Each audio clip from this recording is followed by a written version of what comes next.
Alright, it's day 2 of the experiment with the covers over the top. As you can see, 2 of the boxes have lots of bearding, 2 of the boxes don't. It's 114 heat index, 97 degrees relative temperature. It doesn't seem to be making a lot of difference yet, but who knows. It's just extremely hot and humid. And I put them at a nearby watering station that they haven't found yet. Some of my bees have found this inverted trash can. Poured some extra water around the top.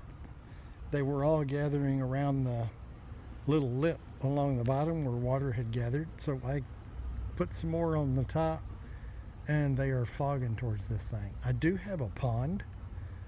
That's a little 5-foot circle. And it's only about 30 feet beyond the fence where all the hives are. But you know, the closer the water, the more they like it. So we'll keep trying. Let's just take a look at this one here in the backyard.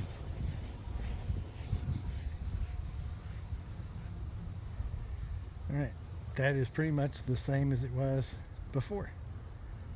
And right now it's completely shaded and it's still bearding. I think a lot of it is just, it's really hot and humid and the bees are just getting outside the box to help in the ventilation, to help keep hot bodies outside of the box. So we'll keep going.